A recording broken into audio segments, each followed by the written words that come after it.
We have an extraordinary, legendary guest joining us here on the Jim Masters Show live entertainment lifestyle variety talk show series. The incomparable Rita Fredricks is joining us, iconic actress, producer extraordinaire, joining us from New York. And it's going to be an extraordinary conversation and so much more. She is one of the greats in the business, folks, and she has been with us for number of years doing her thing in a brilliant way. And she's worked with some of the most extraordinary people as well. And we're going to talk about that. Names like Marlon Brando and Al Pacino and Elizabeth Taylor, Richard Burton, Marilyn Monroe, Paul Newman, James Earl Jones. That's just a few. But she's absolutely extraordinary. And of course, a wonderful friendship with Stella Adler, who is another legend as well. And so good to have you here. Welcome to the Jim Masters Show series. If this is your first time here, thanks so much for being with us. We really appreciate you guys being here live or Memorex. If you're watching this later on in the archives, thank you for being here as well. We always put together shows that are entertaining and informative, and hopefully they hit the spot with you. And we encourage you to spread the word about the Jim Masters Show series. If you have other folks, family, friends, colleagues that you think would really love what we're doing here on the Jim Masters Show, as we're approaching, almost 900 episodes we have done 7 days a week live, which is unbelievable. Just tell your friends and tell them, join us, come join the fun, because we have extraordinary guests that do come in from Broadway, Hollywood, television, film, music, stage, culinary arts, sports, comedy, inspiration, and everything in between. And from all around the world, too. We have our international audience of Lovities. They are called the Jim Masters Show Lovity Squad. If Jackie Gleason can have the June Taylor dancers, the Jim Masters Show can have the Jim Masters Lovity Squad. And that's what we have, the faithful viewers from all around the world who watch our series, celebrate what we're doing here. And we don't call these interviews, we call these conversations. And that's what we love doing. If you'd like to comment while the show is on, you can do that in our exclusive JMS Lovity chat room. What is that? Well, there's a chat box section when we are on that is available for you, and that's available exclusively for those who subscribe to our YouTube channel. That's the platform where we house all of these episodes of the Jim Masters Show series. That is Jim Masters TV. That's the YouTube channel. When you subscribe to the YouTube channel, which costs nothing, you can comment in our JMS Lovely chat room. You can chat with each other friends and fans of our series, but also we get a chance to see some of the comments. We might even sprinkle one or two on the screen right here while we're on the show. So welcome, everybody. Happy holidays. It is the midst of the very busy holiday season. I literally took one hat off and put the other hat on. I was just on radio for a radio series and literally ran from there to here. It's that kind of day. Television, radio, wearing all the different hats. And I love every second of it, as you guys know, because this is what I do, working in TV and radio. And then, of course, presenting all of these incredible shows for all of you. And thanks for, again, your enthusiasm and the love of what we do. And thanks for sharing the links also on your social media. You can share the links from the YouTube channel right on your Facebook, Instagram, Twitter pages. You can find me at Jim Masters TV in all those locations. We say hello to the JMS Lovity family. That's folks that are watching throughout the world. And we truly appreciate your being here. I hope your day is going well. Again, you guys also know, if you've been with our show for a while, that if you're not having a good day, well, stick with us and our episodes, because we always we always have a good time. We put smiles on the faces of all of our viewers as best as we can. As I mentioned, an extraordinary legend joining us here, Rita Fredricks, special guest joining us from New York City. After living in Paris for a number of years, where her husband, Herbert Salzman, was the U.S. ambassador to the Organization for Economic Cooperation and Development, he had been the assistant administrator of the Agency for International Development, known as USAID, in Washington, D.C. He also had served under 5 presidents, from Lyndon Johnson to Ronald Reagan. And Rita had visited 82 countries with Herbert, but Rita also crossed the Sahara Desert with 3 other people and spent 6 weeks in China. Ms. Fredericks is an actress. She studied acting in New York City with Stella Adler and Harold Clurman, Lee Strasberg, and Bobby Lewis. She was a member of Stella Adler's acting company and appeared in the celebrated production as the Mad Duchess in Alice in Wonderland. Ms. Fredericks appeared in several early films, 3 years on Love of Life. Remember the soap opera Love of Life as well on CBS? Oh, sure. And also All My Children on ABC. Yeah. So the soap opera fans right now are very excited. Yes, that is Rita who's joining us. And also roles on Broadway, of course, too, prior to becoming a producer for film and stage. She also appeared in several films later in her career, including opposite Al Pacino. That's right, of course, the incredible Al Pacino. You know this film, and Justice for All. Yeah. And she starred in that with Al Pacino. And we're going to talk about that. There's Al Pacino right there for you. We're going to talk about that and so much more as we welcome her to the show. And here's a little bit more about her extraordinary background. And it's quite extensive. She co-produced with Richard Connors the film and appeared in What Alice Found, which was another incredible one. And that was with Judy Ivey. There it is on the screen for you there. And that was incredible. That was with Judith Ivey, which received the 2003 Special Jury Award at Sundance and Grand Prize at the Deauville Film Festival and selected for the Tribeca Film Festival as well, which was really incredible. Yeah. And again, this is really just the short list, folks, of an extraordinary career. She also appeared in the film The Orphan. Remember The Orphan? That was another one that was incredible. And she was in that as well. Yeah. An iconic career that still blossoms today. And she's such an inspiration and an empowering person for others. She's a graduate of the Dalton School in New York City and of Bennington College in Vermont. She also attended the Juilliard Undergraduate School of Music in New York City. And as a producer, she brought to the stage the first productions of Leroy Jones, The Toilet and the Slave. That's right. I don't know if you knew that, but yeah, you're going to learn a lot of incredible things here. We've got that on the screen there, and there he is, Mr. Jones. And this is really amazing. These are just some of the things that she's been responsible for and has worked on, which again is quite epic. And also The Dutchman, which was another incredible presentation. And that's another one. And we do have actually something we want to show you there on that. And that is this poster that we have here, which is really, really cool, huh? This is vintage stuff that we're looking at. This was at the Warner Playhouse. Truly extraordinary stuff, huh? And again, this is just the short list of what we're telling you here, but just a little bit more about her illustrious background. She also presented a one-night poetry event on Broadway called World Enough in Time, starring Elizabeth Taylor and Richard Burton, of course, legends as well. And here's a great shot of the two of them. Everybody knows Richard and Elizabeth. So that was terrific, the opportunity to do that as well. Also, A Hand is on the Gate, written by Roscoe Lee Brown, starring James Earl Jones, Cicely Tyson, and Roscoe Lee Brown. And of course, you know them from so many great performances. There is Roscoe, of course. You saw him in a lot of TV series as well. He was a great character actor.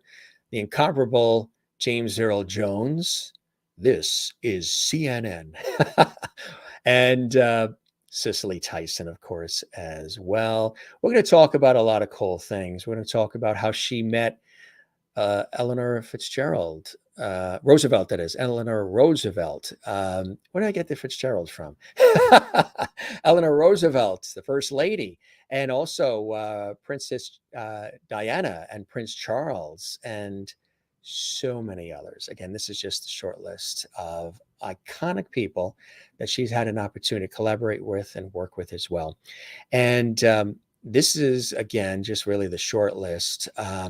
She worked with Geraldine Fitzgerald in Singing in the Streets, co-produced with Garfine and Ronald Rand, of course. Ronald Rand is a dear friend of our show. In the acclaimed solo play, Let It Be Art, in Paris in 2007. She was formerly on the board of the Stella Adler Studio of Acting and the Gateway School, and she was co-founder with Teresa Hayden of the Equity Library Theater and the Equity Community Theater. And she also co-produced The Stage for Action as well, again, which was another incredible thing to be a part of. There is Rita and Ronald. Yes, you may remember Ronald was a guest on our show. If you did not see that episode, we encourage you to check that out. It's another great shot of Ronald as well. And just really amazing. Just, again, so excited to talk about all of these incredible people and all these wonderful memories. She was also in Judith Kranz's Mistral's Daughter, in addition. And here's a great shot of her. I love this shot. It's one of my favorite shots of Rita. So Rita, again, is in New York at her home, and we are so excited to welcome her here. And it's an honor and truly a pleasure. So giving you just a little bit of a background there of her extraordinary work, why don't we bring her on and welcome her to the Jim Masters Show for this exclusive conversation. Rita Fredricks, thank you very much for joining us. It's an honor and a pleasure to have you here. Welcome to the show. Thank you so much. It's so great to be there with you and hear all these wonderful things about me. Well, it's all true. I tell you, it's when you hear it back, it's quite amazing, isn't it? It's very funny, Yeah. Right, exactly. I love the background where you are. It's very beautiful. All the paintings on the wall and everything. Is that a particular room in your home? This is my dining room. Very nice, very nice. And with the holidays here, I'm sure it'll be quite busy, as many dining rooms will be. It is really a pleasure to have you here. And your career is, again, so extraordinary and extensive. Early on for you, Ms. Fredericks, what were some of those inspirations in your life that pointed you in the direction of wanting to go initially into the arts and into the world of acting? Are there family members, a familial history that inspired you, or were you the breakout early on? Well, my father, of course, was sure that I was going to be a whore. I bet you didn't expect that answer, did you, folks? And we're off, off to the races. But it all happened so accidentally. I thought you were going to say doctor, lawyer, housewife. No, he was so dead against my theater career. And I was a kid. I was actually 14, I think, when I was doing a school play at Dalton. And I didn't want to act. I had no particular interest in acting. But I had built all the sets. I liked doing that. Yeah. And but they needed somebody tall and thin and who would look like a boy. It was a girls' school, all girls' school. And we were doing the play called Lilium by Ferenc Molnar. And so I sort of got drafted. And then when I did Lilium, performed Lilium in the play and so forth. And at the end of the play, I was taking my makeup off. I was wearing a boy's wig. I looked exactly like my brother. And a man came backstage, and he came in and he looked around. He saw me and I'm taking the wig off, and I had long blonde hair at the time. And so he sat down, spun a chair around, just sat cross-legged. Straddled the chair, and looked in the mirror, and he looked at me, and he looked in the mirror, and he looked at me, and he said to me, "Do you want to be an actress?" He was awfully good looking. And I said, "Oh, sure." And he said, "Well, you have to make a promise that you'll never break for the rest of your life." So I said, "Well, yeah. Okay, Mm-hmm. Yeah. Anyway, the promise was that never again, as long as I lived, would I ever play a boy's part. Oh boy, yeah, huh? which I never did, You obviously. stuck to that. You're a Right. woman of your word. That man was Frederick March. Ah, wow. It was a Wow. famous film actor at the time. Yeah. Incredibly good looking. And so he got me my first job at Summer Stock. And from there, I went to Hollywood and I studied there with Uspinskaya, with Maria Uspinskaya, who was a fabulous Russian actress. And she was the one who actually said to me, you must study, don't be ignorant in the theater. So she said, you must study, learn. And she sent me back, really convinced me to go to college. And I studied with Francis Ferguson at that time at Bennington. And then later with Stella Adler, so. And that was the beginning of my career. Was the beginning, yeah, which was extraordinary. And you mentioned the incomparable Stella Adler, and that's a friendship over many years was developed with her. Tell us about that and what it was like just being in her presence and how, you were able to work with her in such a profound way. Well, I met a guy who later became my husband. And on one of our first dates, he said, I've been invited by an actress to go to her house and have cocktails. Do you want to go? I said, yeah, sure. Who is it? Stella Adler. Well, I didn't really know Stella Adler. I sort of knew about her, but I didn't know much, And so we went there. And when we came in the door, Herb had said something to her about, my wanting to be an actress. And she reached out, put her hand under my chin, put my head up and looked at me and said, darling, you want to be an actress. So that was the beginning of my relationship with Stella. She was very fond of his family, apparently felt, really part of that family. So I became part of Stella Adler's family. I went to her classes, the first classes that she gave, and for years studied with her and then became part of her acting company at some point. She really is. She has left a profound, um, touch on society through her incredible art form and her vision, wouldn't you say? Oh, absolutely. There's never been anybody like her before or since, truthfully. Many people, there've been good teachers, Meisner and Harold was good, but never anybody as good as Stella. She was profound, really intellectually and emotionally profound. And you've had some extraordinary, speaking of profound, you've had some profound experiences in your life. Mentioned, of course, graduate of Dalton School, but you also had an opportunity to meet Helen Keller and spend the day with her. What was that like, Rita? Well, it was amazing because, she was blind and deaf. And she did lip reading, and I don't know, it was very strange, but there was a dance performance at Dalton School, at the Dalton School. And I said to her, well, what does this mean to you? And how can, people are dancing. What do you see? And she had her hand on the railing. There was a railing around the balcony that we were sitting in. And she said, I can feel the vibrations. And that's how she knew what was going on stage. It was just amazing. She was an amazing person. Yeah.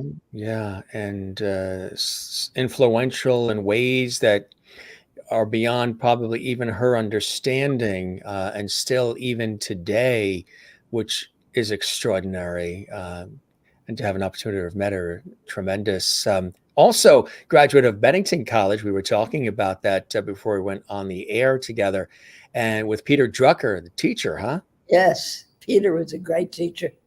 He was not only a great teacher, but as I was at the time, there were professors had apartments in every house, and I was lucky to have Peter Drucker as my house professor.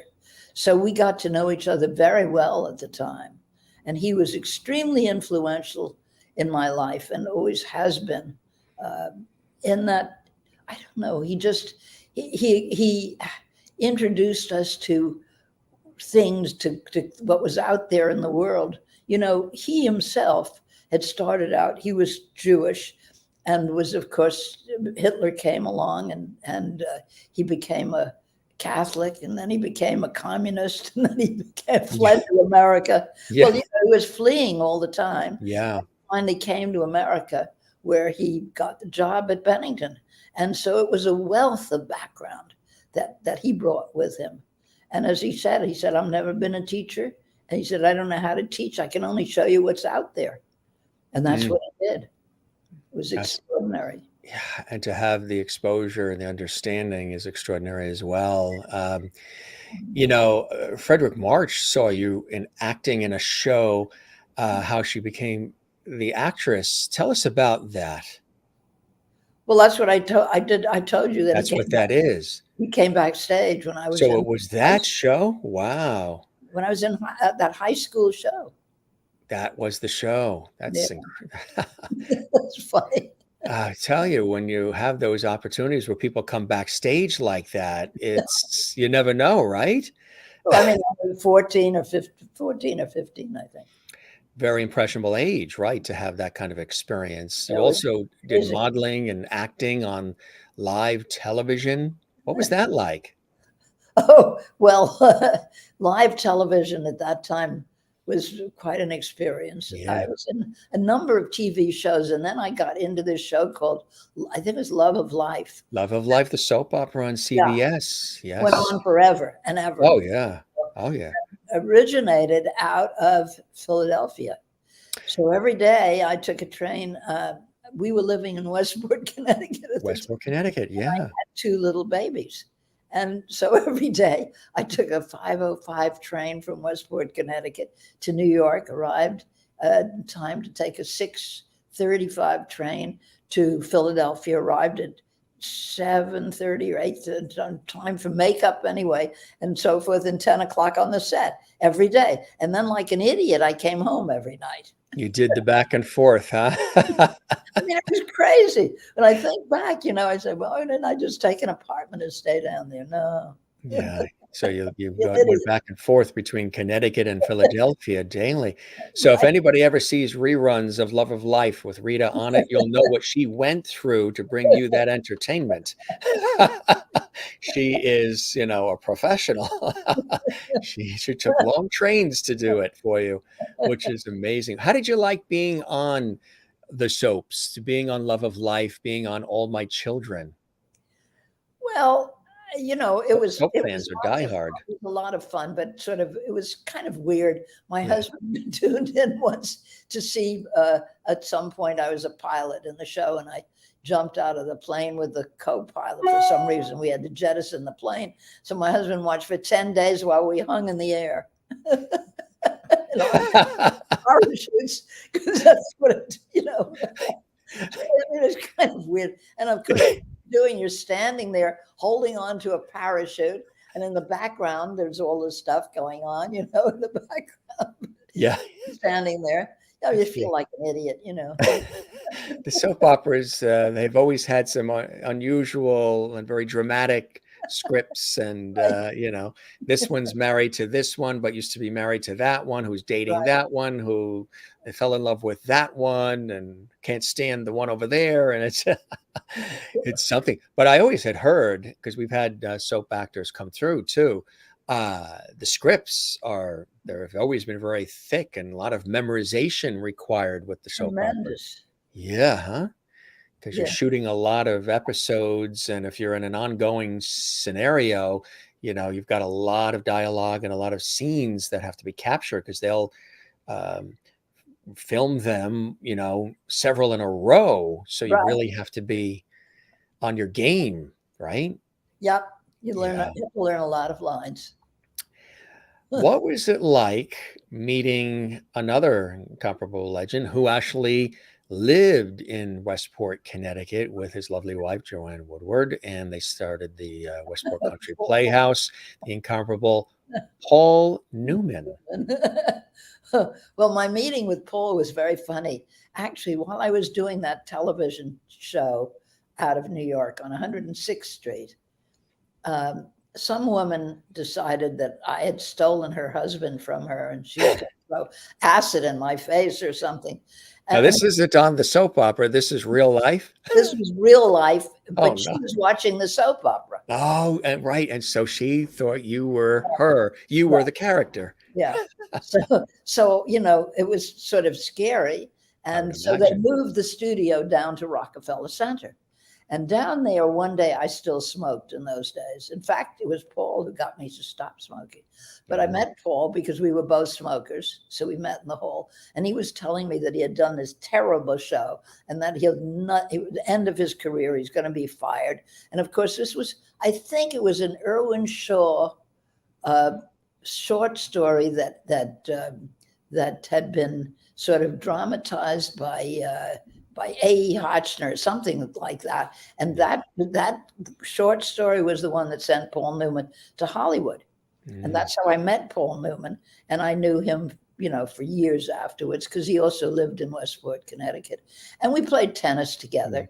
Oh, tennis. Yes, absolutely. And I heard doing my research that Paul would come for dinner over to the house, bringing his own salad dressing. Right. He would always call and say, "Don't make the salad dressing. I'm bringing my own." I'm bringing my own. And as a gag, you got it bottled, and it eventually became Newman's own. Well, what we did, A.E. Hotchner and I actually decided we would bottle his own.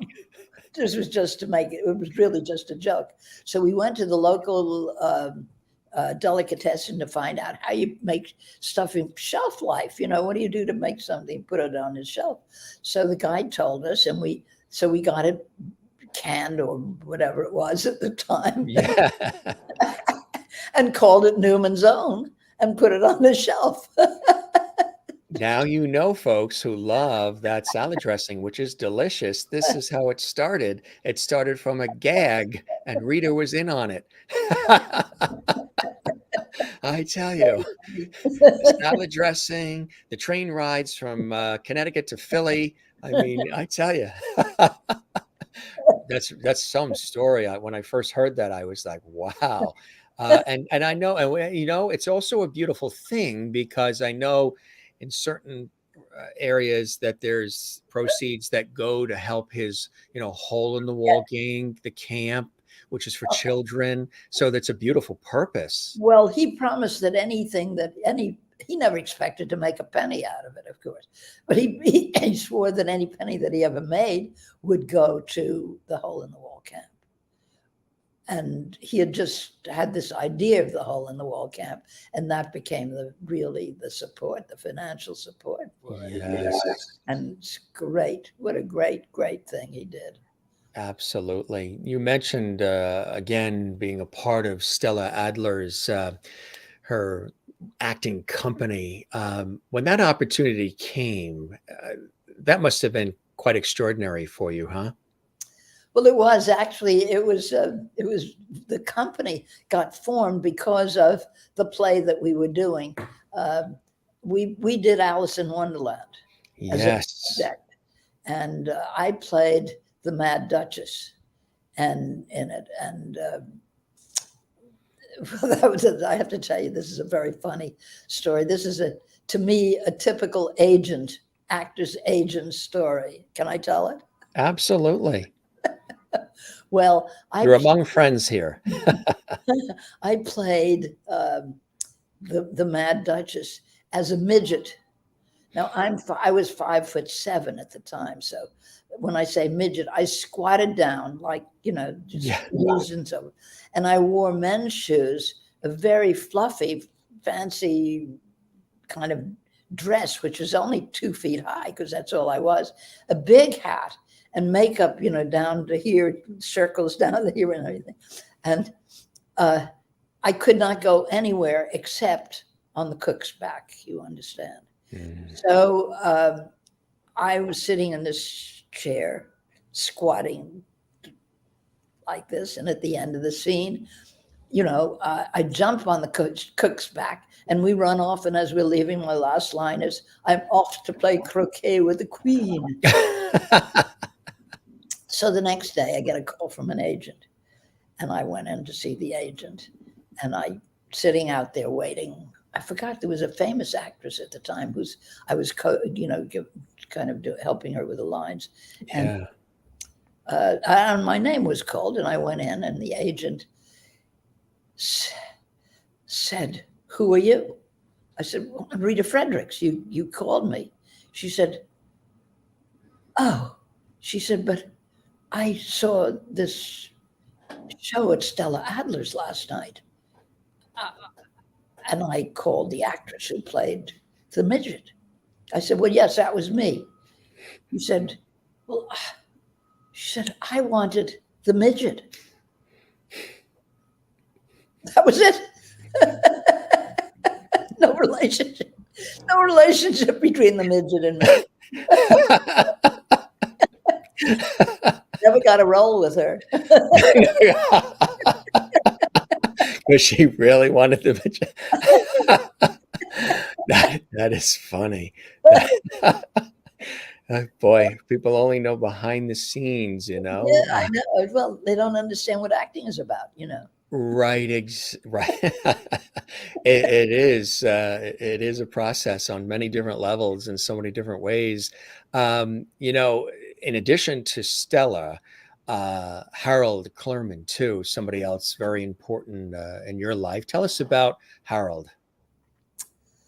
Well, I mean, there's so much to tell you about Harold. He was one of the great men in the theater, great people in the theater. Yeah. One of the founders of the group theater, and very influential in what American theater has become. He and Stella were, there was Strasberg, there were others, but those two, I think, were perhaps the most influential people in the theater, as we know it, and acting today as we know it in the American theater. Because before that, the theater was very declamatory. People in and they spoke, but the actual acting and the investigation of feeling and what people are about and the characters as we know them in the theater today basically came out of that group theater, that experience, Harold. And he was a wonderful man. Absolutely. Yeah. And again, to have that experience and to be able to I'll tell you, you want to hear a very funny Harold experience? Would love it. Absolutely. One night at 12 o'clock, he taught at 12 o'clock at night. So that was so that actors could come to his acting class. Mm-hmm. So one night he said to me, "You got to help me, I said, "Well, what's the matter? What's the problem?" He said, I need a flower-covered womb. And nobody understands what a flower-covered womb. So I said, "Well, what do you want me to do?" He said, "Help me I need the set." And he was very explosive in the way he did. So I looked around and said, "Well, okay." So this was midnight. And the next morning I went out early to the fabric places, and a flower-covered womb. My God, what the hell was that? So I got some fabrics, and draped on the stage, colored. I think they were peach-colored fabrics, sort of taken from Stella's bedroom a little bit, and flowers, which I pasted around. And wow. It looked kind of weird, I must say, but Harold came in. He said, "Perfect. Perfect." He said, "Exactly he said, "How did you know what I wanted?" I said, "Well, you told me that you wanted a flower-covered womb." He said, "A flower-covered womb? No, I wanted a flower-covered womb." It turned out that he had a speech impediment. He wanted a flower-covered womb. He wants that. The other one wants the midget.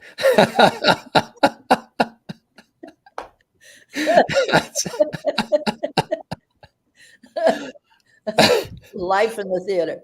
Life in the theater. My father has always said, "Jim, you should have gone into comedy." I think you as well, Rita.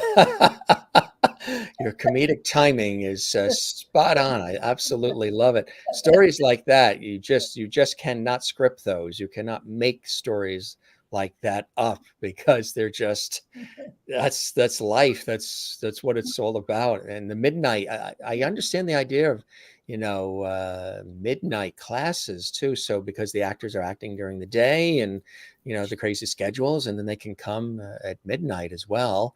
And then there's somebody else that you had an opportunity to um, work with. Marlon Brando came along and tried to find out how you created the way you played the Queen. The Let's talk. Mad Duchess. Yeah, let's talk about that and the Marlon Brando story, which is quite Well, fascinating. it was pretty funny. Marlon was a lovely guy. He was really a very shy, very quiet, very self-effacing fellow.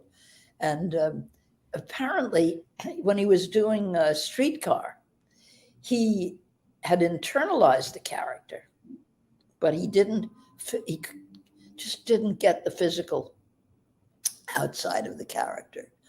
And so Stella said to him, go talk to Rita and ask her how she got her character, for the Mad Duchess. So he came. There's absolutely no relationship between the Mad Duchess and the character that he was playing in Streetcar, as you know. But I said to him, well, Marlon, the only thing I can tell you is that I took a chimpanzee, and I figured a chimpanzee never could, never sits on the ground. They squat wherever they are. And so I'm squatting in the chair, and that's how I got it. And that's the best I can tell you, that I just took that kind of, so that's what he took. And that's what he used to get that big character in Streetcar. So that's how that happened. Wow. That's quite amazing. It was a very Stella moment, very Stella Adler moment. Yes, exactly. Yeah. But that's amazing. That's an incredible story. What was he like in just knowing him? Everybody has different stories about, they all have Marlon Brando stories, the ones that have known him. When you met him, what was he like? Well, I found him a very sweet, very shy, self-effacing person who he was very deep, very emotional, and a great observer of life. Yes. And he managed to explore the depth of feeling in his own feelings. And Stella was very, very, very important in his life as an actor. Yeah. He attended Strasberg's classes, as everybody did in those days. But Millie Donick, I went to Strasberg's classes a couple of times. I didn't like them. And so Millie Donick said to me, don't be an asshole. You got to go to you got to go to his classes because that's where you get the jobs. You go to Stella to learn to act, but you get the jobs at Strasberg. Exactly. So, a lot of people felt a lot. So Marlon was very introspective, like you say, and a real observer of life on many levels, huh? Yes. Deep person. Yeah. Incredible actor, of course, as well. Very sensitive. Very sensitive, right. I think, that came across too in his performances, even performances that have, some aggressiveness to it. Still, there was this sensitivity that you could sense underneath all of that, which is extraordinary to be able to sort of master that. Now, I think, if I'm correct, there was a time where you were walking along and all of a sudden you almost tripped and you were saved by Clark Gable from a fall. You ended up in the arms of Clark Gable. Was that an intentional trip, or? No. I was going through the revolving door into Fifth Avenue on Fifth Avenue. know what happened, but I tripped and I fell and the door was going to hit me and somebody grabbed me and pulled me up. And when I stood up, I'm looking straight into the face of Clark Gable. Of course, I almost fainted. That's my total, that was my relationship with Clark Gable. Is that not? Yes, but there's not many people who can tell a story like that where they ended up in the arms of Clark Gable. I mean, what I tell you. Did you go back to Saks and go through that again to see who you meet next? Well, yeah. Hey, Fred, we got this woman that keeps coming here and keeps going through the revolver, and she's at the door there looking for people to catch her. Right in front of Saks Fifth Avenue. That is amazing. Also too, a seminal historic moment in theater history. One day a script came across the desk and it turned you into a producer. Yeah. Tell us about that with Leroy Jones, and that's incredible. Yeah, it really was an incredible experience. A script literally came across my desk. I don't even know how I got it or where it came from, but it was on my desk and I read it, and it was called The Toilet. It was by a guy named Leroy Jones. And I thought it was a fantastic one-act play. And it was about two gangs, the white and the black, and fighting each other to the death. And the heads of the gangs were actually friends. They only could meet in the boys' toilet because that's the only place there was for them to ever meet. And that was so. The rest of the time they were fighting for their gangs' lives on the outside. And I just thought it was a fabulous play, full of scatological language. I mean, God, every terrible 4-letter, 6-letter, and 8-letter words that you can think of. 8-letter. And I said to my husband, I said, nobody's ever going to do this play because the language is so terrible. Then how can you do it on the, it's got to be somebody who, I don't know, has got to do it, but I don't know who's going to do it. And he read the play and he put it on my desk and he said, do it. Mm. And that was the encouragement to actually produce the play, which we then did. I did with, at the time, got Leo Garin to do the lighting, and we did the play. And it was with The Slave, which was another one of his plays. And it was the first time that Black people in America had ever come to the theater. Malcolm X came to the theater. It was absolutely a cause célèbre. I mean, people vilified me. People screamed at me. My friends told me what a disgusting, how awful, terrible the language, and how could I do this, and so forth. And Harold Clurman was had told me to do it to begin with, and supported me all the way, and gave it tremendous reviews. And it was the beginning of my producing career, which went on with Leroy. We finally did The Dutchman with Shirley Knight and Alan J. Freeman. And Dutchman won a lot of awards. I don't even remember what. But what you did was you stuck to your guns and you did it, even though there was, the backlash of people saying what they said. You knew that there was something there, and these became groundbreaking and historic, and revered in many different ways. And it also gave you the opportunity to get into the world of producing. So these were very important to have people see and experience and witness. Here's another one, Black New World, as well. Tell us about that one. Black New World was, what's the Black New World? This one was at the Strand Theater, yeah. What? With William Lowther. Poetry. It was not Black New World. Yeah. Black New World, I can't. In London. Oh, that was in London. Yes. Yes. Oh, yes. Yeah. I did that in London. I forgot. Listen. Thanks, Ronald. Ronald's your phone a friend. Let me tell you, if it were not for Ronald, I would. He's the phone a friend. If this was the Millionaire Show and I was Regis Philbin, he was your phone a friend. He's my memory. Well, you get to be my age, and it's hard to remember all the things. It's very hard to be 50, isn't it? Yeah, right.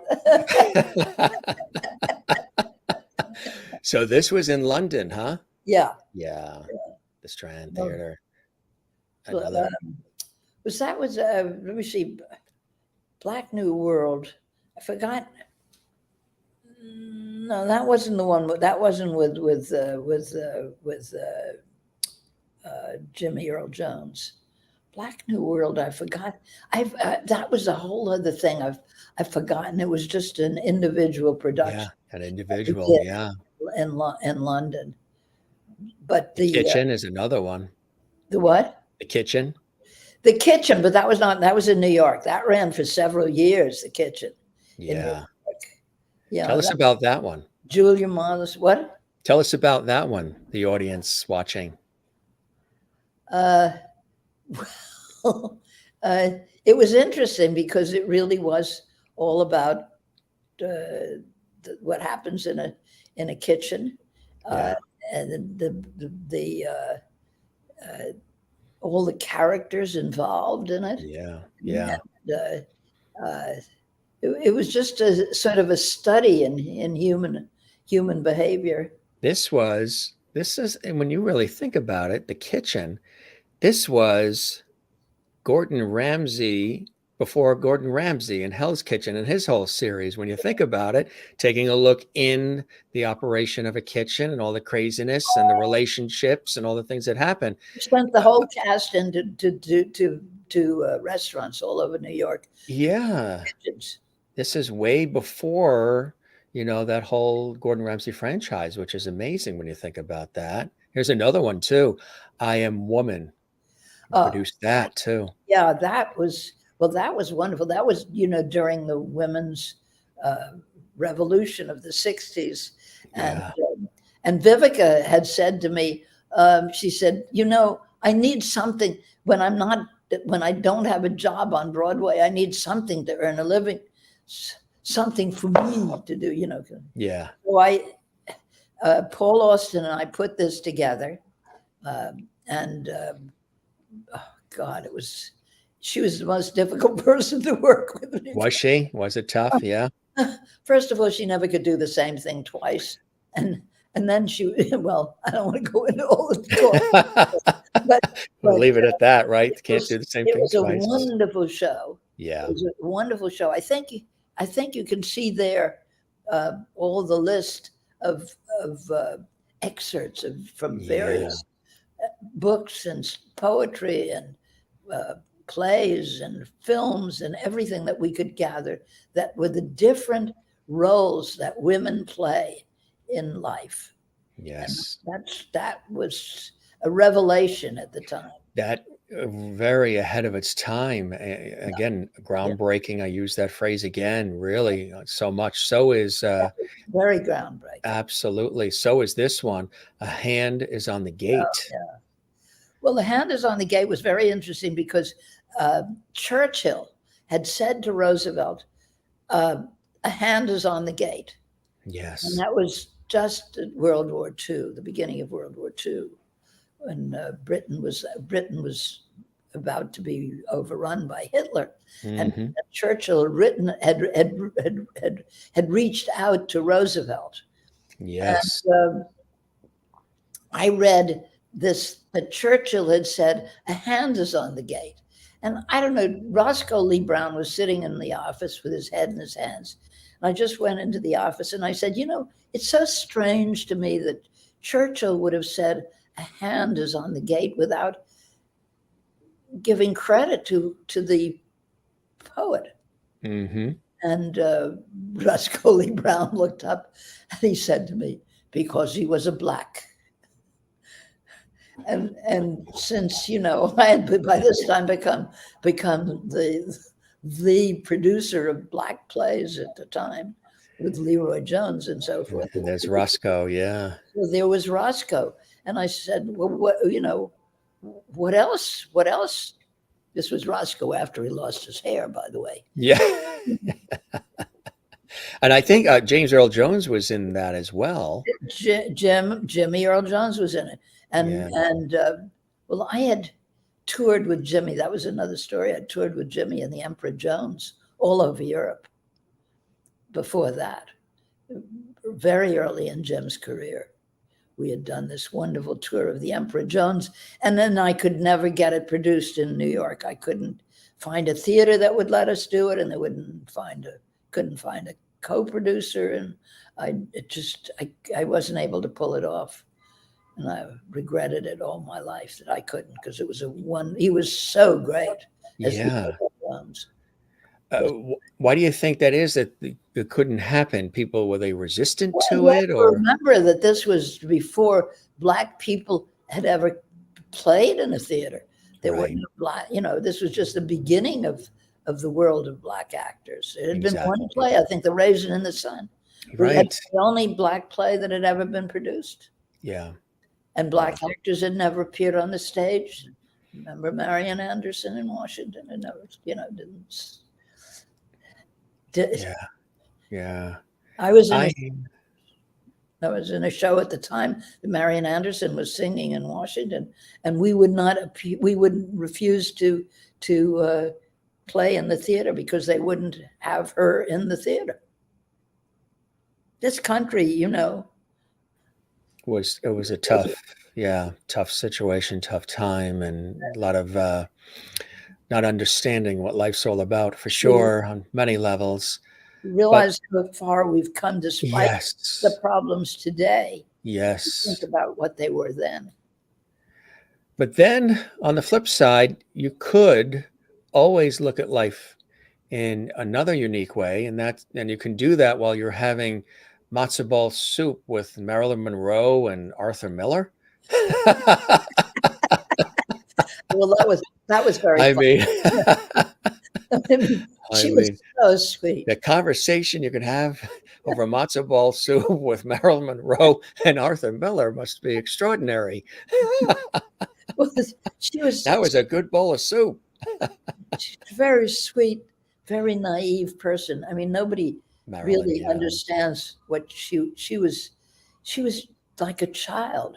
Yeah. She was just a very sweet little girl. Yeah. And so she's having the matzo ball soup. Arthur Miller's mother was serving matzo ball soup. And so she turned around, she whispered to me, and she said, "Do they serve any other part of the animal?"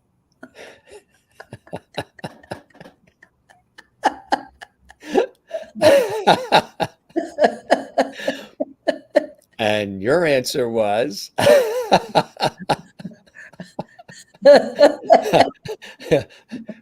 We'll check that out.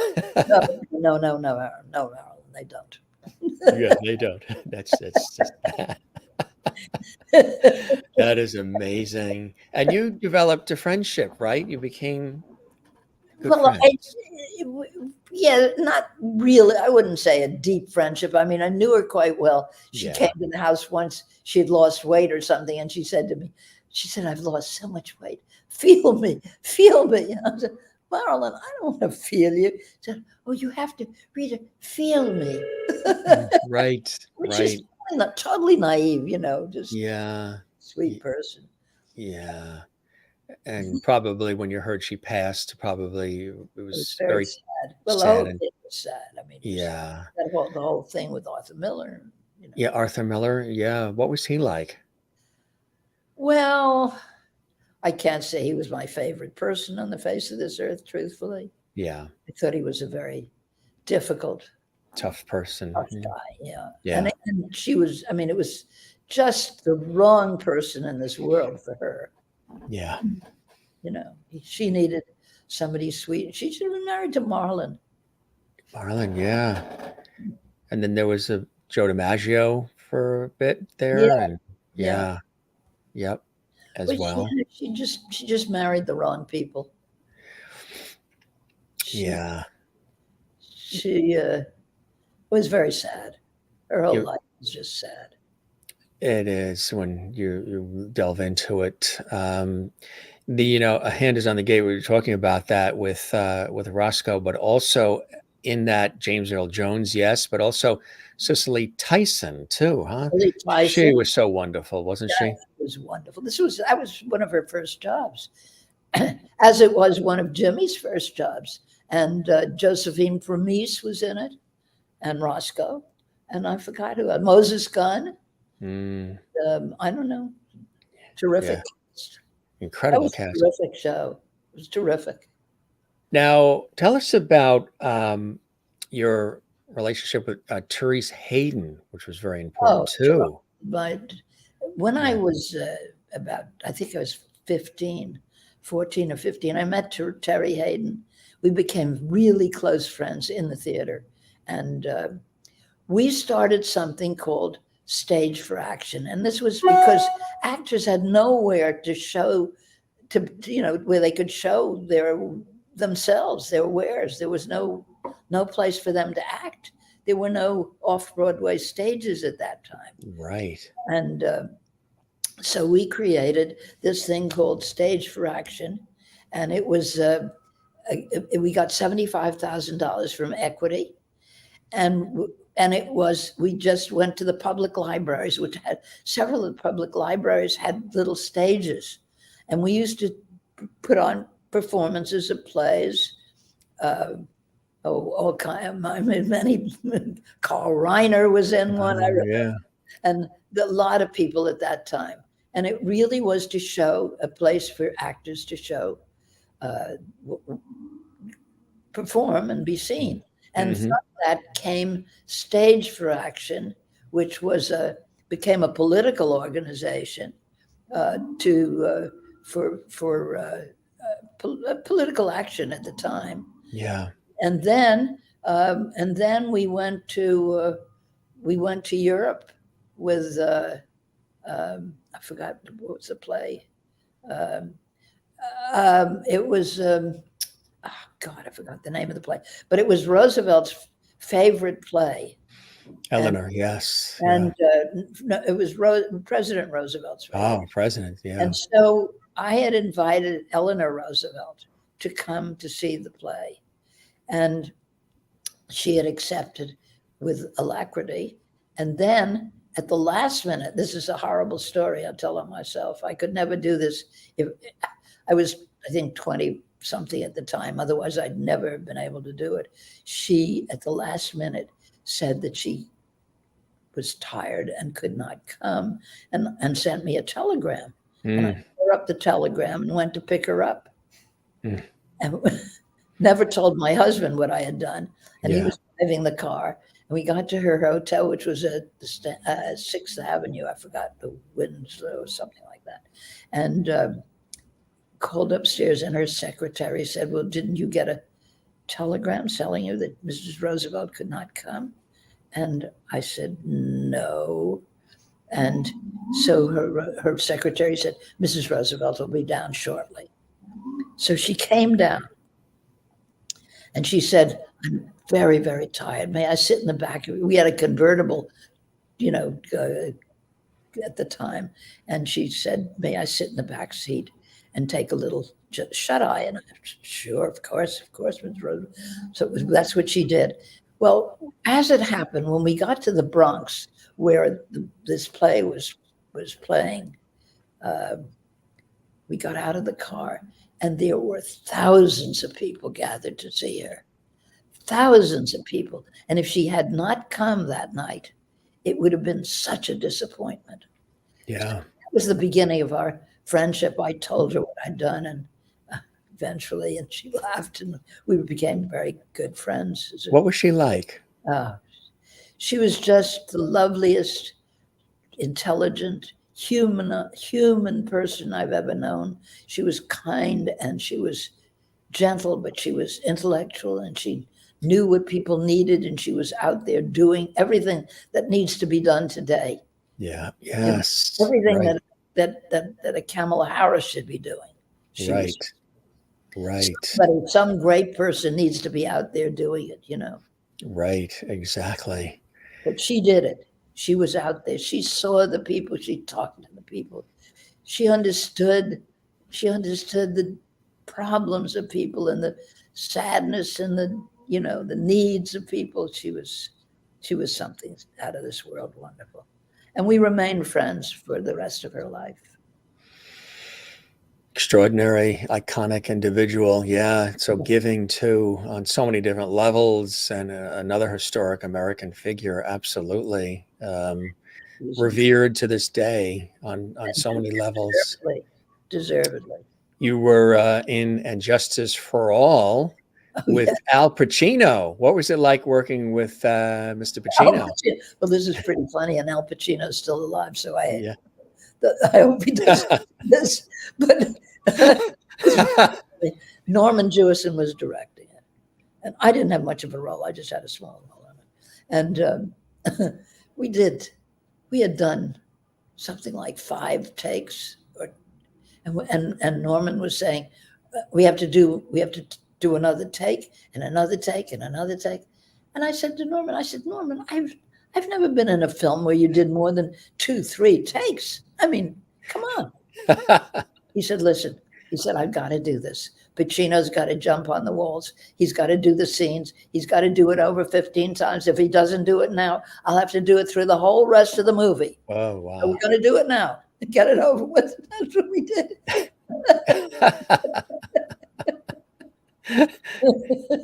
You got it done. What was it like working with him? He's a very dedicated actor. Yeah. I mean, working with actors when they're working, it's not like working with the person. You're working with the character. That's right. You understand? So yes.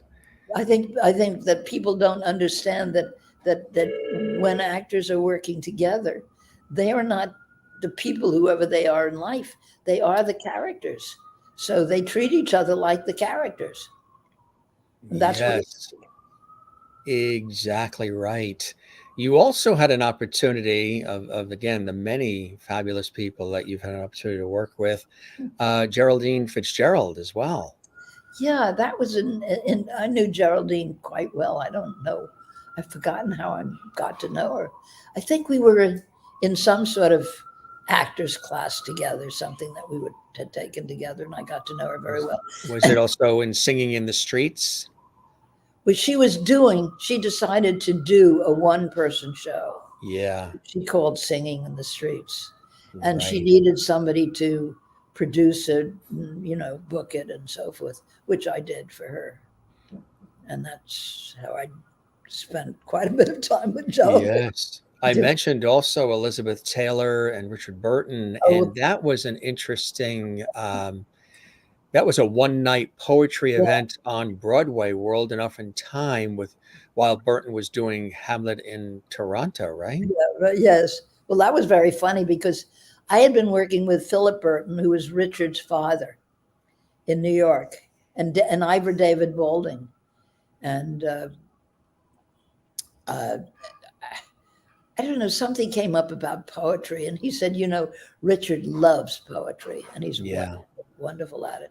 So I said, well, why doesn't he do it? Why doesn't he do poetry and do an evening or something? So Philip Burton said to me, why don't you go up to Canada?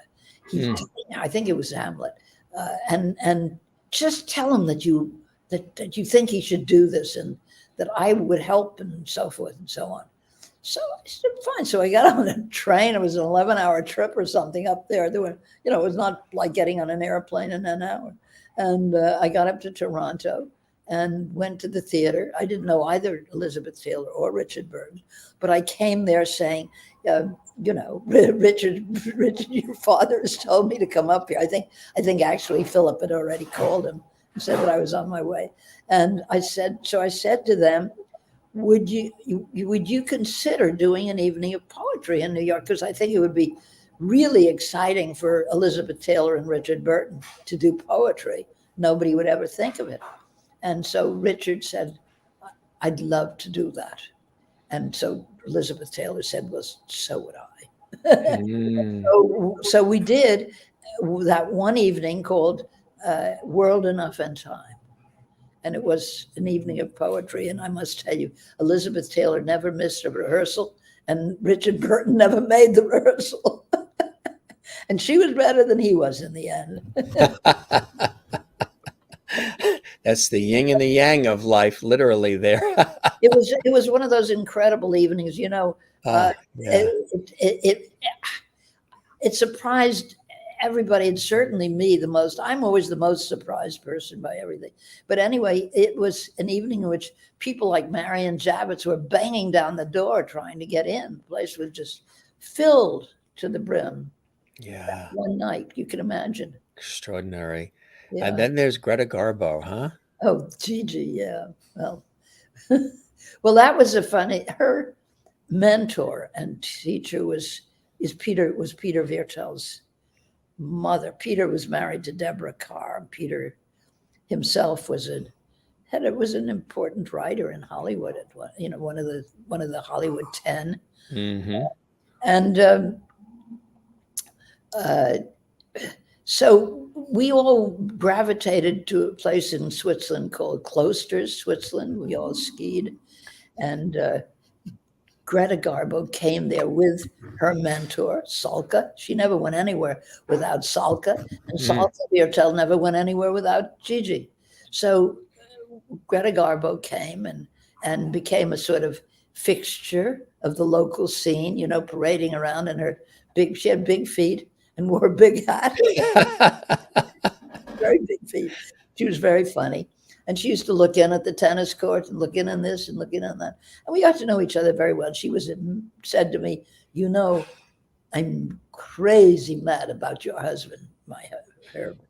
And so I said, well, that's nice. I know he'd like to hear that. She said, I want to have something of him. So I said, well, what would you like to have? She said, I don't know. I'd like to have something of his. So I said, well, ask him. So she said, Herbert, I want to have something of yours, if she meant. And he said, oh, okay, fine. Go into my room. Look, you know, whatever you want. Don't take my suits. So she went in. She looked. You won't believe this. She picked out his ski underwear. And she came out this. I love it. I love it. It's crazy. Anyway, so at some point along the way, I said to her, Gigi, why did you ever say to people, I want to be alone? Now, this was we got her out dancing, you know, all kinds. She came every night for dinner, and we went out in Klosters. It's a kind of little community of people who skied and were friends. Erwin Shaw lived there, and Peter Viertel and Deborah Carr lived there. You know, there was a lot of Hollywood people came and went. And so I said to her one day, I said, Gigi, why did you ever say, I want to be alone? She said, I never said I want to be alone. She said, I said, leave me alone, because they were tearing her clothes. In those days, Americans just pulled the clothes of right off the people, yeah. Of famous people. They would chase them around the street. So Herb and I ended up on a tour of Europe with Julie Garfield and his wife, because Julie Garfield wanted to see all of Europe, but he didn't want to travel in America and didn't want to be seen by anybody, you know. So we went to Europe to have his clothes were not torn, because the Europeans didn't do that. No, that's a different way of, yeah. There's John Garfield. Yep. It's a great photo of him as well. He was a wonderful actor. Yeah, again, traveling across Europe, and somebody else too. Again, so many fabulous meetings of people. Of course, Marlene Dietrich, another. Dietrich. Yeah. Well, that was just fun. Her daughter had a son who was in the same class as my child at Dalton, my son. So we would go to their house very often. And Dietrich had said the living room was set up so that her kitchen and living room were one. That was the first time I'd ever seen that. Yeah. Quite wonderful, because she cooked, and her guests would sit in the living room while she was cooking. in, it was a kitchen living room. And so that was one of the things. And then she took the children. There was a baby, a newborn baby, and she liked to take the baby out. So she'd get dressed up in a nurse's, nanny, in a nanny white dress and a little cap and so forth. And she'd go out wheeling the baby carriage down the street, and it was smoking too, because she smoked all the time.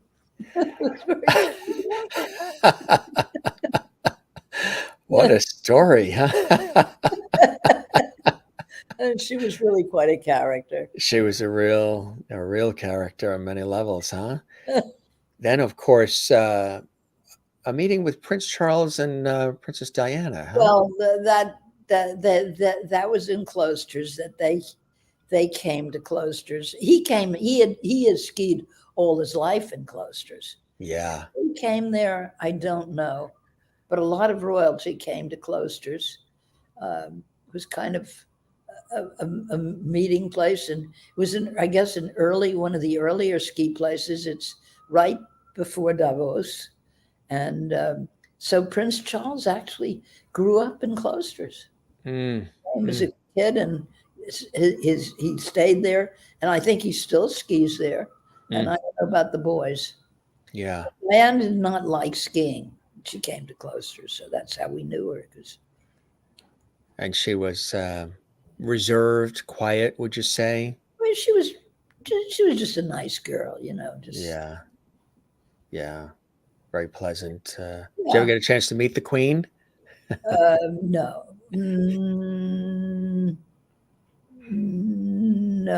No, I don't think I don't. I like that you were thinking, because with all the people you've met, there could be a chance we. But I was thinking Prince Charles was with somebody when he and the King of Spain came with his mother, and I don't know if Prince Charles was there with the Queen or not. Maybe. Yeah. But in any event, they threw spitballs at each other, and the woman who owned the restaurant closed it to the public. Yang, did you ever think you'd hear Rita Fredricks say spitballs? That is something. What Alice Found, you were also in that. What Alice Found, I was a producer of that. Yes, tell us about it. That was amazing. Judith Ivey, and Judith Ivey was in it, and Richard Connors and I produced it, and what was his name? Dean. What's his name? Forgotten his first name. Yeah. Anyway, directed it. Yeah, and we did it for $125,000. Did you really? Which I went out and raised in those days. Actors, New York actors used to go to bars around town. I'd go around saying, "Listen, we're going to do this film. Would you put up $25?" And then you get $25, and we raised $125,000 eventually. And we did the film. First round was $125,000. It eventually cost more because it went to film festivals, and we had to, do everything. But it went to several film festivals and won a lot of awards. That's incredible. Also, The Orphan too. Yeah, The Orphan. I don't really remember too much about.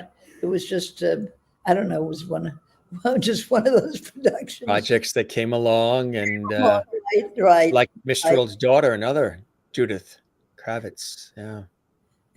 Yeah, a lot of things that you get involved with one way or another that don't have such lasting power as some of the others. And as time goes by, they get a little dimmer. Become sort of like these little fragments of. Yeah. And then there's Rick. Look at that. It's beautiful. Well, look at that. Look at that shot there with you. I didn't know you knew. Oh, you have right. Let's go with the line. Look at that. Look at that. Wow. Is that a movie star? Look at that. Absolutely. How old and what breed? He's not quite a year, and he's a Shih Tzu. Did you just sneeze? No. A Shih Tzu. That is one word you never want to mispronounce on air. No. What a beautiful, beautiful. And there's Ronald. Hey, Ronald. Hey there. Hey, Yes. good to see you again as well, my friend. And what a beautiful.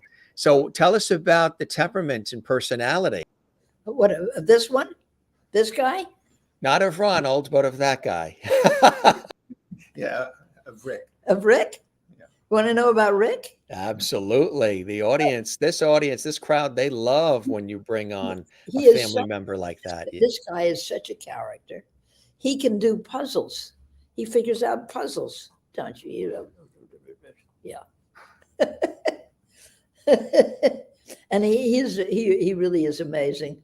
I have to tell you, he's very bad. He's very naughty. He knows exactly how to get my goat and everybody else's, but he's cute. Is he going? You're going to be producing anything for him coming up? No, but he goes everywhere with me He because goes I every- have him as a service dog. He's a service dog. Oh, that's And fantastic. he goes with me everywhere. Wow. Going to That's Europe. This is going to be his second time or third time in Europe. He's going to Europe, huh? Look at his face. Look at his expression. Yeah. He's like, wait a minute. Am I actually on the Jim Masters show? Doing. Wait, oh my God, I'm on the Jim Masters show. Okay. I hope he's not union. That's going to cost us a fortune. Right. Good thing he didn't bark or even make a sound. That would cost us. If he had lines, that would be, we'd have to sell the Christmas tree. Yeah, that's my name Rita Fredricks, because I forgot to tell you that my first the job that Frederick March got for me, I was non-union, so I had to change my name every third week. Oh, you did? Yeah, you had to change. I've forgotten how many performances you could do, and then you had to, under a name without joining the union.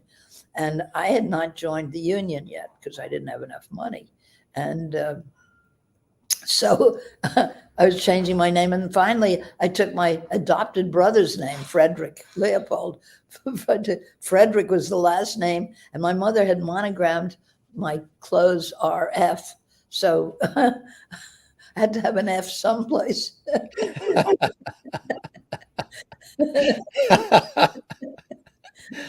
And it has stuck with you ever since. Yeah, that's my own name. It's not the family name. It's just my name. It is your name. That's absolute. There's a little nugget there for you, everybody. I love this. There's also you're modeling a new line of clothing. Oh, Wow.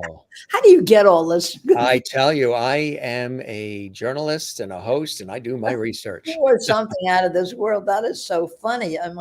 You got more information about me than I do. Than you even remember doing, right? Right. Well, Well, I what had tell us about somebody this? called me a few months ago, a couple of months ago, and said, "Would you like to model sweaters or something?" So I said, "Fine, if you want me, and you're going to pay me, it's okay." I said I didn't do it for nothing, but I do it either for charity or for money. So they decided for money. So Wow. fine. I went and I did. This was the job. A new line of sweaters, very beautiful sweaters, by the way, called Guest, I think it is. And my modeling career started. A little bit late in life. What is it? Return. Full circle. Well, I You modeled look- Stay you look- Alive when I was a kid, and I modeled the end of my life, I guess. You look very in command and very elegant there, but very casual and comfortable. You Yeah, well, look like you're watching somebody that is auditioning, or you're watching, people that are doing choreography or something. It looks like you're watching something that you're producing, and you have a smile of joy and pleasure because you're enjoying what you're seeing happen in that room that they're performing in front of you. That's what I get from that. You look like a producer. You look like somebody who people are presenting something to you and you're really enjoying what you're seeing. That's what I see in the expression in your face. Yeah, that's a great shot. That's going to sell a lot of sweaters. It sells a lot of sweaters, right? Yeah, that's a wonderful, wonderful shot. And then, of course, there's so many. Your career and your passion for what you do is unprecedented, unparalleled.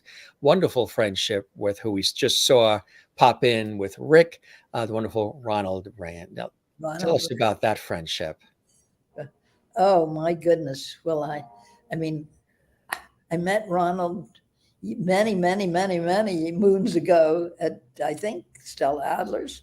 And I don't know how we just met and we became friends and have remained friends ever since. And I could not have done the show without him because I wouldn't remember all this stuff. He got you all set up with the technology too, which I thought was great. And yes, he did. Ronald was Harold Clurman in his solo play, Let It Be Art, co-produced with Jack Garfien at Filmothèque Theater in Paris. That was great. Ronald does a one-man show all over the world. Yes, he does. We talked about that. Let It Be Art. Yes. If it's ever anywhere in anybody's community, they should go see it because it's wonderful. Yeah, when he was a guest on the show, we really delve in deep. And he's another person that's very passionate, very creative, and he's a real gentleman. You know what I mean? He's a classy guy. He's just he's got these old school qualities, and you can see that even in the emails back and forth. He's just a real, he's amazing. He's amazing. And I appreciate that because I try to operate in a similar way, and I picked that up from him, right away. And I love this shot. Do you remember what that was from? Yeah, that was when I was producing. Were you calling your mother saying, "Mom, I got the job"? No. I was actually producing a show at that. I don't remember which one it was, but you look like you're in the show. This looks like you're in one of those movies, like a Hitchcock movie or something. You just have that look. Mom, we did good. You didn't talk about my crossing the Sahara on a camel. Yes, that's right. You did do that. Now, not everybody gets a chance to do that. What was that experience like on a camel crossing the Sahara Desert? It was an incredible experience. First of all, 30 days on a camel is probably one of the most uncomfortable experiences anybody could ever have. I don't go around recommending that people do this. No. It was fabulous. Preparation H is required after. It's like... What really made it fabulous is that you see the results of the Big Bang. This is what you don't realize when you think about the Sahara. Yeah. Is that when the Big Bang occurred and the larva just spread all the way down through this area now called the Sahara, which in those days was a forest. That's right. So there are several amazing things about it. One is that you see this larva, these sort of fingers of black larva all the way down through the Sahara, which is amazing when you think about where it comes from and where it comes from. And then the other amazing thing is that there is near the Nile River, there is a part of the Sahara that even today feels like a roadway. And you have the sense that there were trees and forests and a whole life going on there, with roads and carts and people and traveling across it and so forth. It's really the most amazing experience. I went from Timanrasset to Timbuktu. And You may well ask, why in the world did you do it? Well, Why in the world did you do it? right. Well, I grew up with 4 brothers, and boys in those days, I don't know if they still do, but in those days they read Gunga Din and, you know, all of that kind of book. Mhm. And that's what I grew up with. So, of course, everybody in those days went to the Sahara, across the Sahara, and went to Timbuktu. And so I had decided at some point in my life that I wanted to go to Timbuktu, to the library, to see it, to see Timbuktu. And it was amazing, and it was worth the trip. It was Mm. really extraordinary. A mud city, you know, built completely of mud. And the library there, it was quite stunning. What are some other places you've traveled to that were extraordinary that you still fondly remember Other places, around the uh, world? well, there were so many because my husband, who was he was with AID, with the Agency for International Development. He was actually ran AID for many years. He had 82 countries. So we went to a lot of countries. In fact, I mean, I think of few that I haven't been to. And you So had lived in Paris for a while. we lived in Paris from 76 to 81. Did you And enjoy it? Herb served under 5 presidents. That's right. We had 2 careers going, Yeah. and he was wonderful and helpful with my career. And so when the time came for his career, I went to Paris with him, and we had a great time in Paris. Incredible, huh? Really amazing. We also have you, I believe, had a conversation. Was it with Hillary Clinton? Oh, well, I worked on Hillary Clinton's campaign. That's right. That's what this picture was taken during that campaign time. What was And that like working on a political campaign? There's a whole other production to that. Yeah. well, it was pretty fascinating. We didn't. I had worked on Lyndon Johnson's campaign, and actually, that campaign was better organized. We really, you know, organized rallies all over the country and in towns, villages, and hamlets. And we didn't do as good a job for Hillary. The group that worked with Hillary did not do at that time as good a job as we did with Lyndon Johnson. And I think it was partly because Hillary, for some reason, didn't altogether think that she needed to go to some of those places. Mhm. That was unfortunate because Mr. Trump, of course, had gone. And he, of course, you know, they did everything they could, gerrymandered and everything they could do. So interesting working on. So that's 2 campaigns you worked on, like you said, Lyndon Johnson and Hillary Clinton. That's again an extraordinary experience. Your body of work and your passion for what you do and the inspiration that you have and continue to provide for so many others is extraordinary. We talk about these iconic people you've had an opportunity to work with, but you are right there with them. And I think it's a beautiful thing when you get a chance to really do what speaks to your heart and soul and do what you love and love what you do, where it becomes, there's a lot of blood, sweat, and tears, a lot of work behind it all, but it becomes almost to everybody else effortless because you're just living it and you're feeling it and you're expressing it. And that's something in the various roles that you've had on stage, on camera, behind the scenes. Because if you really think about it, film, television, stage, you've hit all the areas in ways that have made long-lasting impacts.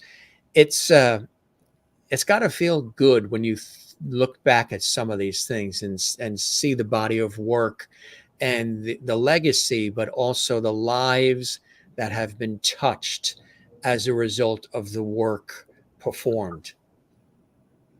Well, you know, it works both ways.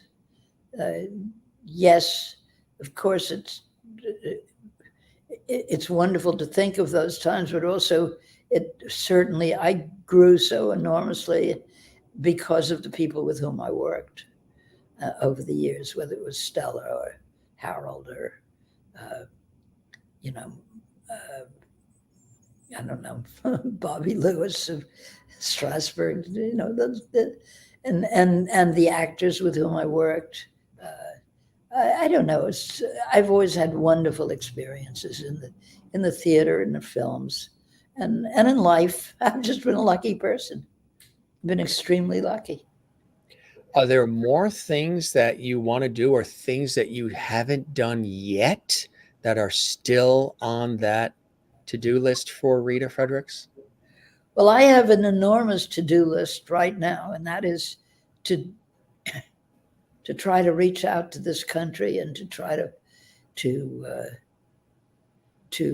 reach the people who are, I think, misinformed and misguided, and to try to show them where they are going, because they weren't alive, during World War II. They don't know that Hitler was elected and what happened afterwards. And they don't realize how close this situation is to that time. And I'm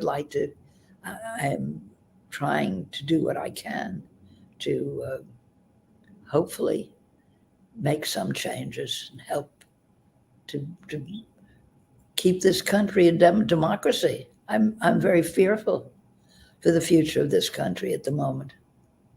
And I hope that all of us understand that, and that when we have an opportunity to go to the polls, that we go to the polls and support Biden at this time, because he's the best thing we've got. There isn't anybody out there who understands the situation as he does, and I think he's doing a wonderful job. I don't mean to proselytize about politics, but you asked. No, I asked what you were having for dinner tonight.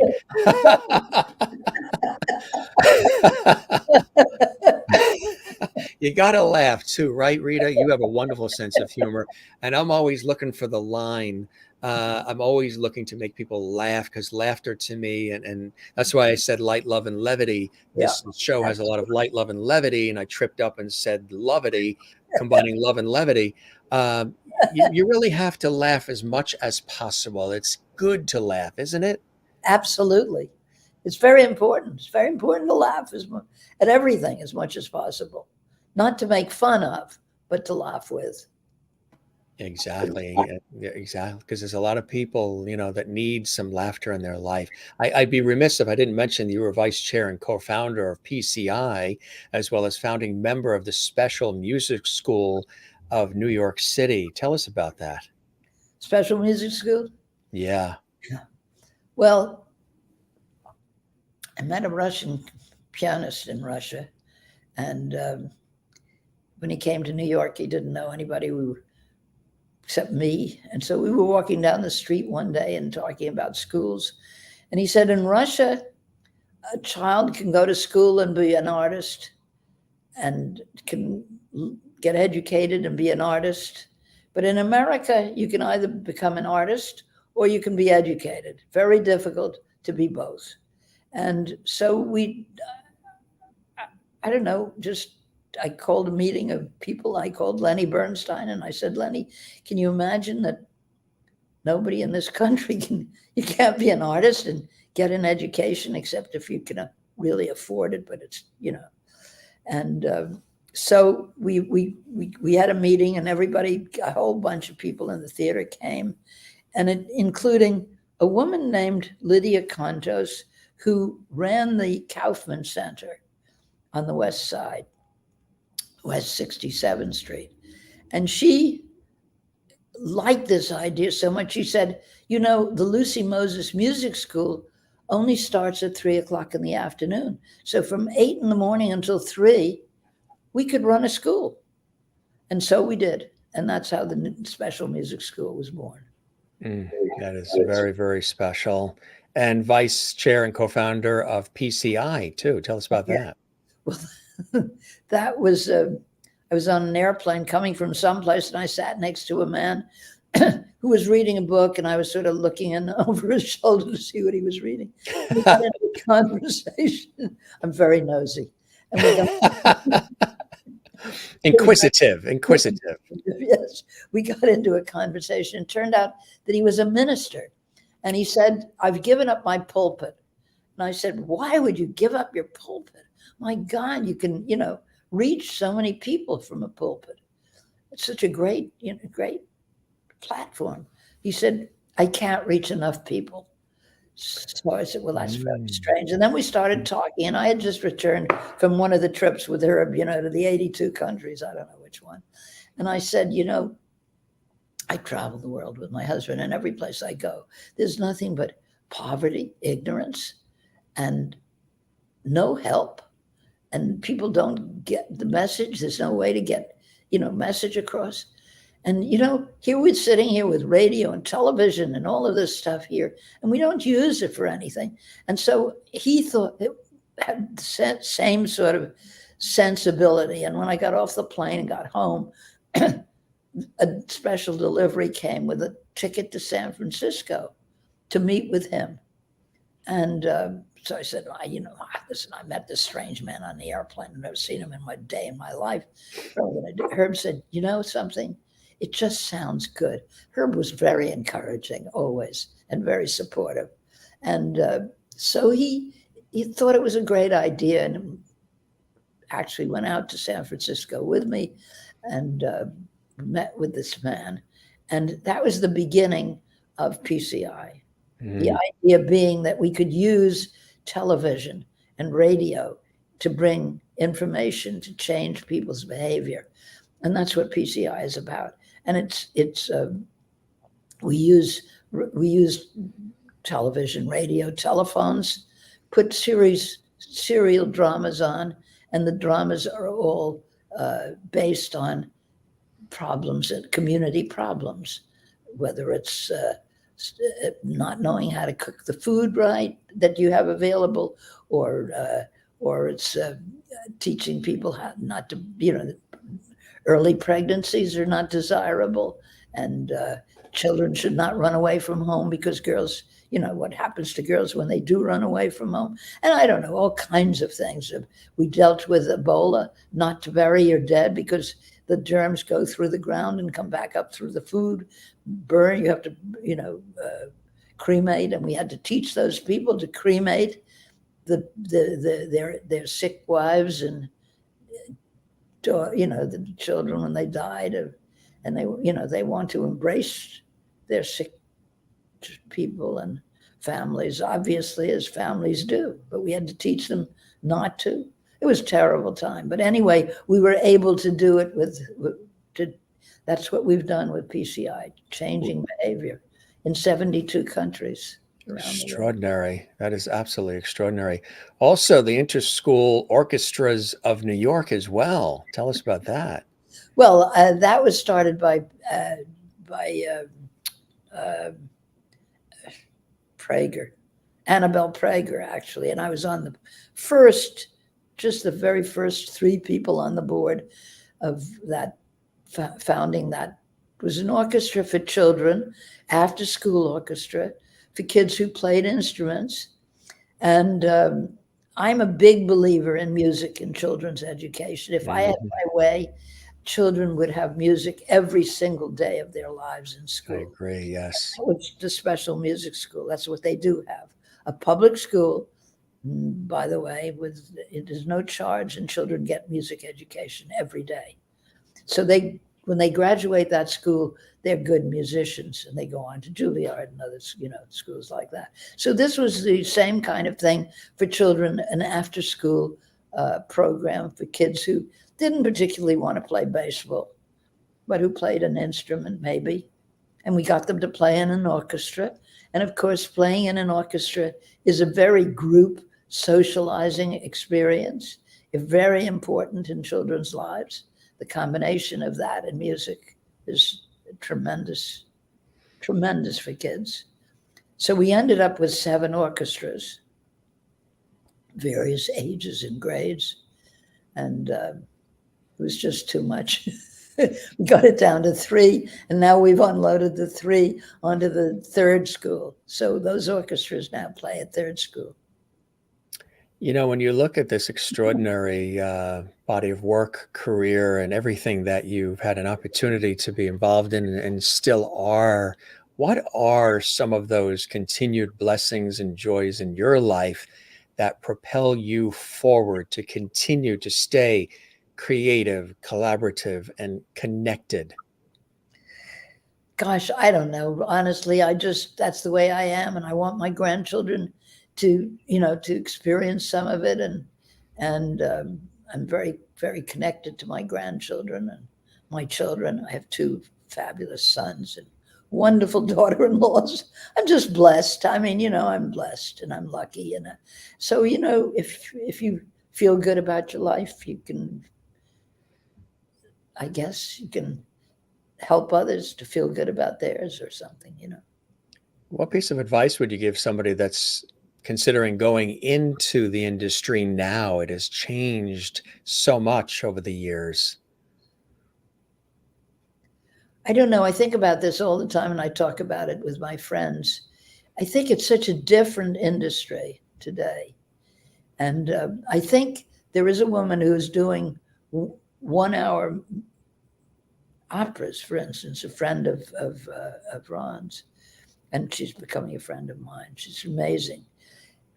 And I think that what she's doing is really extraordinary because she's reducing the operas to the main theme of the opera and conveying the message of the opera. So, for instance, the protection of the forests, the rainforest in Brazil, in the opera that she's doing now, and I mean that's an extraordinary kind of work to be doing, So I think being involved with people like that is tremendously important, and you just keep doing it. You just keep doing it. Yeah, and helping to where you can help. Absolutely. Sometimes advising, sometimes it's money, sometimes it's work. It's different things and for different times, different places. Do you see a memoir in the offing? If I had the patience. Everybody probably has asked you that, right? They're waiting for it. I don't have the patience to sit down and write it. And why don't you just talk it into we pretty much just did it here on the Jim Masters Show in certain ways. See, I need Jim Masters in my life. You have him in your life now. I'm coming over for lunch tomorrow. Please do. And I'm going to bring somebody with me. Mr. George Burns is with us. There he is. He pops on the show. My aunt collected dolls, and she was a serious collector of dolls, one of my mother's sisters. And she collected this, I believe, when he turned 100. And he always pops in on the show to say hello, to greet the guests with his cigar and his red pocket square. He's usually down below having a martini and enjoying his cigar. And he said he absolutely loved this conversation. He's blown away by some of the incredible stories that even George didn't know. And he sends you nothing but continued love from him and Gracie. Did you ever come across George Burns in your life in any way? Yes, I did. Yeah. You did. Everybody has a George Burns story. What is your story? I don't really have a story. I just I forgot how I met him. I knew him a little bit, not well. I just I don't remember. I just remember that he was in my life for a little while. George? George doesn't remember either. He just knows that it was a very beautiful moment. You are the best. You are not only class, you're a hoot. You are really funny, and you're very affable and approachable, and you're real and you're authentic. That's why you're beloved, Rita, because you are, a real person. And with all of these accolades and accomplishments and awards, those are those, but you are a real person that loves life and is living life. You're in that sweet spot with loving family and friends. And, it's a pleasure to celebrate you and all that you've done in the arts to entertain and inspire and empower all of us. And I've thoroughly enjoyed this conversation with you. And we're going to keep the porch light on for you. You're welcome back on the Jim Masters Show anytime. And I hope the show met whatever expectations you had and you enjoyed the time with me as much as I absolutely have with you, Rita. Well, I've enjoyed it tremendously. You're a wonderful host. And thank you so much for having me. The pleasure is all mine. As my father has always said, and I've mentioned it on this show multiple times, he told us this when we were kids, and I still remember this today. He said, Jim, now I must have been 10 years old when he told me this. Jim, whenever anybody says something kind or nice to you, ask them to please put it in writing and address it management. I would do so. That's it. That's my Irish dad from Astoria in New York City. You're the best. Happy holidays to you and your family. Thank our buddy Ronald over there on the side. We appreciate him. He's a class act as well. Spread the word about the Jim Masters Show. If there's others you think would like to join us, they're all welcome. And I hope we do get a chance to break bread at some point. We're right here in the tri-state area anyway, so it would be fantastic to have you here. Just want to show you a couple of comments coming in. Jane watching in Sweden. Fascinating life story telling Rita, and happy birthday. Jane's birthday, I believe, was yesterday. Happy birthday to Jane. And I believe Ann Wozniak, one of our viewers, is longtime viewers as well, our lovities. Kathleen in New York City says, thanks for being here, Rita. I enjoyed listening. Thank you for being here tonight. Thank you, Jim. Our pleasure. Merlin in Ontario, Canada. Just want to say, Rita, it has been a blast. Thank you very much. Jen Barry in Pennsylvania. Rita, thank you for spending time with us. Come back soon. Love ya. And and supper time for us, she says. Yes, I think you're right.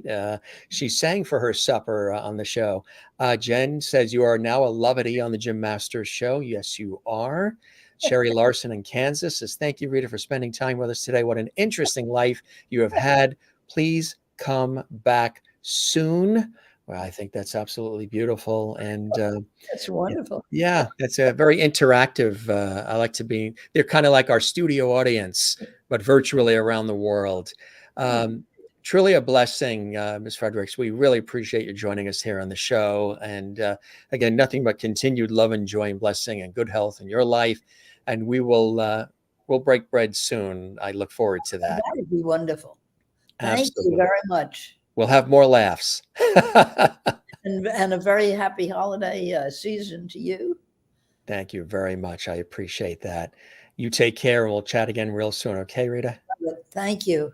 Bye-bye. Cheers. Bye-bye now. The incomparable Rita Fredricks here on the Jim Masters Show. Really a blessing, an honor, and a joy to have her here. She's worked with the greats. She's one of the greats herself. And you got a chance. Her stories were iconic. Her stories were funny. They were revealing. They were true. They were authentic, and they were a hoot and very inspiring and moving on many levels as well. And also talking about not only her incredible background as an extraordinary and beloved actress, but also as an accomplished and revered producer as well of lots of incredible material and fabulous stories about people that she's had an opportunity to work with. Geraldine Fitzgerald and Roscoe Lee Brown, Cicely Tyson, James Earl Jones. The wonderful story about Eleanor Roosevelt. She went to pick her up. When Rita comes to pick you up, you go. Therese Hayton, Prince Charles, Princess Diana, Elizabeth Taylor, Richard Burton, Al Pacino, falling into the arms of Clark Gable. Now, how many of you are actually going to visit Saks Fifth Avenue now, and you're going to go through the revolving door hoping, and you're going to trip and hoping that somebody famous catches you? You never know. Give it a shot. Just brace yourself if nobody's there to pick you up if you fall. Just brace yourself. Greta Garbo, John Garfield, and of course with Hillary Clinton, Marlene Dietrich, Paul Newman, just a great story about Arthur Miller, Marilyn Monroe, of course, our dear friend Ronald Rand, and there they are together. So many stories. Leroy Jones, Stella Adler, of course, the incomparable, and of course, Harold Clurman, and there he is in front of the theater. And there she is modeling. Great stories about that. There's lovely Rick. There she is as the producer. Isn't that a great shot as well of Rita in her home? And again, I just love that shot. It's so natural. And it's like, it is like she's calling home to the parents and the family and saying, look, we did it. We got the job. We're headed places. And boy, and of course, wonderful stories about working with Marlon Brando and having the opportunity to, having him stop by and see her work. Rita Fredricks, iconic actress, producer extraordinaire, an American treasure, stopping by exclusively the Jim Masters Show, entertainment, lifestyle, variety talk show series where we are bringing back the lost art of conversation. As I say, kind of like Dick Cavett, Johnny Carson, Merv Griffin, Mike Douglas. The Mike Douglas Show, talking about Philadelphia, the Mike Douglas Show was done in Philadelphia at KYW Channel 3 when it was owned by Westinghouse Broadcasting in Philadelphia. What a story. Love of Life, the soap opera. She was living in Westport, Connecticut, and she would take the train every day from Connecticut all the way through the city, through New Jersey, right to Philadelphia, so she could be on that soap opera, Love of Life, which was on CBS. She was also on All My Children on ABC and so much more. Film, television, stage, life. She's touched it. Rode a camel through the Sahara Desert, 82 countries. Extraordinary, really wonderful. And Jen Barry says, Jim, what a nice lady Rita is. Jim, thank you for bringing Rita to us. Rita, you are now a Lovity. Yes, a Jim Master Show Lovity. Like we say, there are Oscars, Emmys, Tonys, Tellys, Peabodys, Grammys. But when you're a Lovity on the Jim Masters Show, that is the pinnacle. I'm sure Rita's feet were tingling. Most guests say their feet tingle when they are designated Lovities on the Jim Masters Show. One of our guests said that they began levitating when they heard that they were a Lovity on the Jim Masters Show. Whatever it takes. Sherry Larson says, thank you, Jim, for another wonderful show. You're amazing. Thank you very much. How do we print that one out? I want to keep that. Thank you very much. Really. Jane in Sweden says, Garbo rests on the same huge graveyard as my grandparents and aunts. Greta Garbo. Jane, of course, is there in Sweden. We say happy birthday to Jane. We say happy birthday also to Ann Wozniak, who's a longtime fan of our show. Both, I believe, had birthdays this week. And Kathleen Walker, thanks, Jim. Have a great night. You as well. Absolutely. Oh, American Bandstand, Dick Clark, another legend. Yeah, I've always enjoyed Dick Clark and John Davidson too. Remember John Davidson? He was a guest on our show. He had his own talk show. Brilliant actor, singer. I mean, he did it all. He was fantastic. Gang, you're the best. If you really enjoyed this episode, don't forget to subscribe to our YouTube channel, which is Jim Masters TV, where we have hundreds and hundreds of episodes for your binge watching pleasure. You can see everybody from Melissa Manchester to the Pointer Sisters to, oh boy, we just had Larry Matthews on. He was, of course, Richie Petrie on the Dick Van Dyke Show. I mean, it's just incredible. If you enjoyed this episode as well, give it a like. Leave a comment on our YouTube channel underneath the episode. And of course, do subscribe. For all of us here, this is Jim Masters thanking you for your time this time. Till next time. We don't say goodbye around here. We say see you later. Ciao, cheers, sayonara, shalom, moi lu, slancha, hasta la vista, buenas noches. So again, we don't say goodbye. We say see you later. And for all of us here, happy holidays, happy Hanukkah, Merry Christmas, Happy New Year. We'll be back with another great episode tomorrow. Extraordinary guests that we have coming up tomorrow. We have another great guest. We have Christy Chamora, and she's also from the New York area. She is a classically trained harpist, a brilliant singer-songwriter. She has been compared to Sarah McLachlan and Joni Mitchell. and she's going to sing for us tomorrow on the show. We look forward to that. Also on Saturday, we have the extraordinary voice artist, Emmy-nominated Daniel Ross. He is the voice of so many incredible characters, the voice of Donald Duck now. He's also voice of the lovable Lucky Leprechaun for Lucky Charms cereal. He's also in Transformers. He won from the Society of Voice Arts and Sciences winner, Best Voiced Actor for Outstanding Body of Work. Also, he's up for an Emmy right now, which is really exciting for his work as Donald Duck. He's going to be with us on Saturday. Sunday, we have acclaimed sports journalist, baseball historian, and New York Times best-selling author, Peter Golenbach. He has interviewed them all. Of course, he had an opportunity to meet Jackie Robinson. He interviewed George Steinbrenner, Billy Martin. I mean, you name it, he's done it. He's a revered historian and journalist in the world of sports. He's got a new book out. He's a 10 times New York Times bestselling author. His latest work is Whispers of the Gods, another incredible story. And that is coming up Sunday here on the Jim Masters Show, entertainment, lifestyle, variety talk show series for all of you. Good stuff. I really appreciate everybody being here. Thanks for all these great comments and your interactivity. Don't forget, if you didn't get a chance to comment while the show was on, leave a comment on our YouTube channel. We would love that.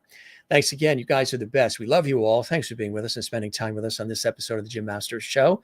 I am Jim Masters, aptly named. And we'll see you on the next episode. We appreciate you wherever you're watching, whatever time of day it is you're watching, morning, noon, or night, around the world. It's always a pleasure to have you and you and you and you all around the world, because we do have an international audience. So we thank you for being here.